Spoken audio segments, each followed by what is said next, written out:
মংগলদৈত এইবাৰ গুৰু শিষ্যৰ সম্পৰ্কত কালিমা শিক্ষকে পলুৱাই নিলে নিজ বিদ্যালয়ৰ দ্বাদশ শ্ৰেণীৰ ছাত্ৰীক। পূৰ্বে পত্নী থকা শিক্ষকৰ এই অপকৰ্ম। হিন্দু সম্প্ৰদায়ৰ শিক্ষকে পলুৱাই নিলে মুছলমান সম্প্ৰদায়ৰ ছাত্ৰীক।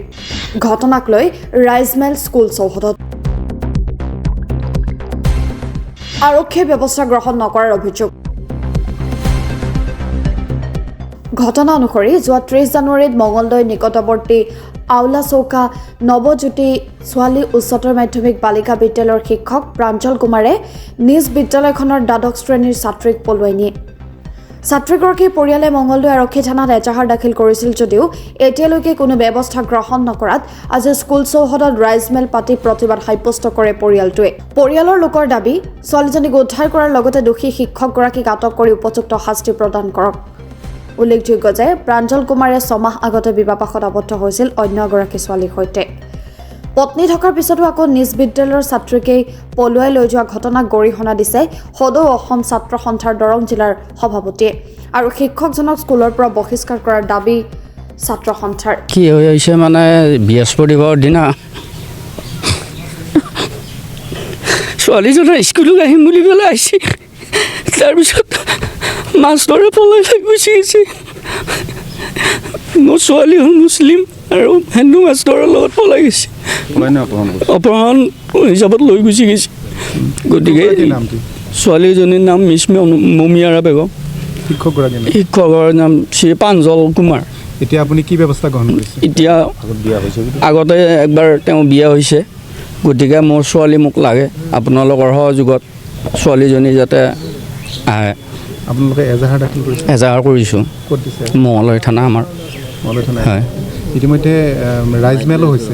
হয়। ৰাইজমেলত কি সিদ্ধান্ত হৈছে? ৰাইজমেলত এতিয়া সিদ্ধান্ত মানে ইয়াতে আমাৰ স্কুলতে সিদ্ধান্ত হ'ল আৰু ল'ৰাখিনি আহি কিনে আলোচনা কৰিলে। এতিয়া তেওঁলোকে লিখিত আকাৰে আকৌ ছাৰহঁতক থানাত জনাব। আগৰ পৰা কিবা এই ধৰণৰ গম পাইছে? সেইটোৰ বিষয়লৈ একো জানি হোৱা নাই। নাই। এইবাৰ second year higher secondary final দিলে। এতিয়া 14 তাৰিখে পৰীক্ষা।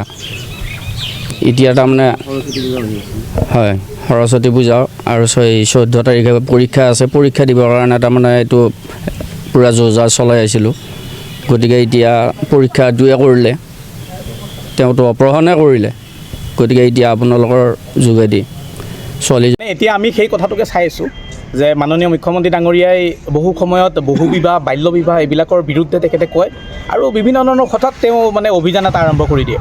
আজি শিক্ষক সমাজক সম্পূৰ্ণৰূপে লজ্জানত কৰি প্ৰাঞ্জল কুমাৰে যিটো কাম কৰিলে, এয়া কেৱল ধিক্কাৰযোগ্য নহয়। প্ৰাঞ্জল কুমাৰৰ বিৰুদ্ধে এটা ডাঙৰ শাস্তিমূলক ব্যৱস্থা হ'ব লাগে, কিন্তু সেইটো আমি হোৱা দেখা নাই। গতিকে যদি প্ৰাঞ্জল কুমাৰ এৰেষ্ট নহয়, প্ৰাঞ্জল কুমাৰক 24 ঘণ্টাৰ ভিতৰত আৰক্ষীয়ে গ্ৰেপ্তাৰ কৰিব নোৱাৰে, তেতিয়াহ'লে আমি বুজি ল'ম যে মাননীয় মুখ্যমন্ত্ৰী হিমন্ত বিশ্ব শৰ্মাৰ শাসনকালত কেৱল এটা পক্ষইহে ন্যায় পায়। তেখেত যে সম্পূৰ্ণৰূপে পক্ষপাতিত্বমূলক আচৰণ কৰে, সেই কথাটো ইয়াত স্পষ্ট হৈ উঠিব। গতিকে আমি আশা ৰাখিছোঁ মাননীয় মুখ্যমন্ত্ৰী যিহেতু সকলোৰে মুখ্যমন্ত্ৰী, গতিকে এই বিষয়টোত তেওঁ যিটো অপৰাধৰ এংগল আছে, সেই অপৰাধৰ এংগল ধৰি প্ৰাঞ্জল কুমাৰক অতি শীঘ্ৰে গ্ৰেপ্তাৰ কৰি তেখেতক আইনৰ যি প্ৰচেছ আছে সেই আইনৰ প্ৰচেছত নিব লাগে। আৰু আমি ইতিমধ্যে ছোৱালীজনী যিহেতু বিচাৰি পোৱা নাই ক'ত আছে, গতিকে ছোৱালীজনী আমি শুনিছোঁ তেখেতৰ 18 বছৰ হোৱা নাই বুলি। গতিকে তাতো এটা আমাৰ যিহেতু 18 বছৰ হোৱা নাই বুলি কৈছে, গতিকে ছোৱালীজনী ক'ত কেনেকৈ আছে আমাৰ অলপমান পৰিয়ালৰ মানুহখিনি চিন্তাত আছে। গতিকে মাননীয় মুখ্যমন্ত্ৰী ডাঙৰীয়াক আমি অনুৰোধ জনাইছোঁ যে তেখেতৰ গৃহ বিভাগে যিটো ইয়াত মানে পাল্লা মাৰি কামটো কৰি আছে, এইটো যাতে সোনকালে হয় আৰু 24 ঘণ্টাৰ ভিতৰত ইয়াৰ ওপৰত যাতে ব্যৱস্থা গ্ৰহণ কৰে। নাই, সেইটো কথা মই স্পষ্টকৈ ক'ব নোৱাৰিম যে মুছলমান হোৱাৰ কাৰণে যে আৰক্ষীয়ে এইটো কাম কৰিছে, এইটো মাননীয় মুখ্যমন্ত্ৰীয়ে ক'ব পাৰিব, এইটো এনচাৰ তেখেতে দিব পাৰিব। যদি আৰক্ষীয়ে আপোনালোকে ভাবিছে আৰক্ষীয়ে তেনেকৈ কাম কৰিছে যে মুছলমান হোৱাৰ কাৰণে মানে যিগৰাকী ভিক্টিম তেখেত মুছলমান হোৱাৰ কাৰণে ন্যায় পোৱা নাই, তো এইটোতো মাননীয় মুখ্যমন্ত্ৰীয়ে উত্তৰ দিব। মই নাভাবোঁ যে আমাৰ আৰক্ষীয়ে তেনেকুৱা কাম কৰিব বুলি। আৰক্ষীৰ ওপৰত আমাৰ যথেষ্ট আশা আছে, তেওঁলোকে এটা ভাল ব্যৱস্থা ল'ব বুলি আমি আশা ৰাখিছোঁ। কিন্তু যিটো বেলেগ কথা বতৰাত যেতিয়া তাৰ উল্টা হয়, তেতিয়া আমি যিটো ক্ষিপ্ৰতাৰে আৰক্ষীয়ে কাম কৰা দেখা পাওঁ, সেই কামখিনি বা সেই ক্ষিপ্ৰতাটো আমি ইয়াত দেখা নাই। আৰু আমাৰ অতিকৈ শ্ৰদ্ধা নৱজ্যোতি উচ্চতম মাধ্যমিক বালিকা বিদ্যালয় বুলি ক'লে আমি সকলোৱে ভাল পাওঁ। কিন্তু মোৰ মনত এটাই আজি অনুভৱ হৈছে, বিভিন্ন ধৰণৰ মন্তব্য বা বক্তব্য মই শুনিলোঁ, মিটিঙতো বহিলোঁ। মই এটাই অনুভৱ কৰিছোঁ, আজি যদি প্ৰাঞ্জল কুমাৰ ঠাইত যদি এজন কোনোবা ৰাহুল আলী, কোনোবা আফজল আলী হ'ল হয়, প্ৰাঞ্জল আলী হ'ল হয়, আজি তেখেতৰ মাক দেউতাক মানে শুই থাকিব নোৱাৰিলে হয়। প্ৰশাসনে তৎকালীনভাৱে লৈ গ'ল হয় আৰু সেই ঘৰখনক বিভিন্ন ধৰণৰ হাৰাশাস্তি দিলে হয়। আজি কি কাৰণত এনেকুৱা হৈ আছে মই গম পোৱা নাই। এতিয়া আমাৰ ধৰ্মাৱলম্বী মানুহবিলাকে যদি কোনোবা বেলেগ জাতিৰ লৈ যায়, এইটো লাভ জেহাদ বুলি কয়, এইটো স্পষ্ট ৰাইজে জানে। কিন্তু এইটো কি জেহাদ মই গম নাপাওঁ। মাননীয় মুখ্যমন্ত্ৰী ডাঙৰীয়াই এই জেহাদটোৰ কথা মানে অলপ ক'লে আমি ভাল পাম। গতিকে এইটো আমাৰ প্ৰশাসনে যাতে সোনকালে এই যি লাভ জেহাদ বুলি কোৱা বস্তুটো ধৰি ৰাখি এই জেহাদটোক যদি সোনকালে ধৰিব পাৰে, তেতিয়াহ'লে আমি আমাৰ ৰাইজ বা এই অঞ্চলৰ সকলো ৰাইজ সুখী হ'ব পাৰিম। আৰু এইটো এটা দুৰ্ভাগ্যজনক ঘটনা হ'ল, যিটো আমাৰ জ্ঞাত নহয় বা আমি এই স্কুল আৱাৰ্ছত এনেকুৱা একো দেখা নাছিলোঁ।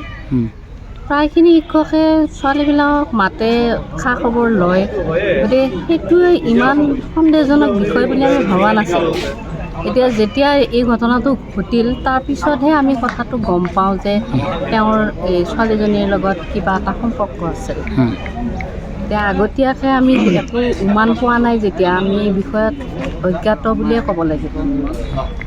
ছাত্ৰীজনীৰ নাম হ'ল মমিয়াৰা আৰু শিক্ষকজনৰ নাম হ'ল প্ৰাঞ্জল কুমাৰ। বিবাহিত, যোৱা মাৰ্চতে তেওঁৰ বিয়া হৈছে। আমি ষ্টাফ গৈছিলোঁ বিয়াত। গতিকে সেই কইনাজনীৰ কাৰণেও এইটো অতি দুৰ্ভাগ্যজনক আৰু আমাৰ স্কুলৰ কাৰণেও এইটো দুৰ্ভাগ্যজনক, কাৰণ আমি মিছামিছি এটা দাগ মানে চেকা এটা ল'ব লগা হৈছে শিক্ষকজনৰ এই কাণ্ডটোৰ কাৰণে। গতিকে এতিয়া বাকীখিনি যি তদন্ত হয় বা যেনেকৈ শাস্তি পাব লাগে সেইখিনি পোৱাটো উচিত বুলিয়ে আমি ভাবোঁ। ঠিক আছে। তেওঁৰ নাম কি আছিল? প্ৰাঞ্জল কুমাৰ। ছোৱালীজনীৰ নাম মমিয়াৰা বেগম। এই প্ৰাঞ্জল কুমাৰৰ ঘৰ ক'ত আছিল? প্ৰাঞ্জলৰ কুমাৰ ঘৰৰ ঘোঁৰাবান্ধাত। হয়। গাঁওখন চুবুৰীটোৰ নাম মই নাজানো, কিন্তু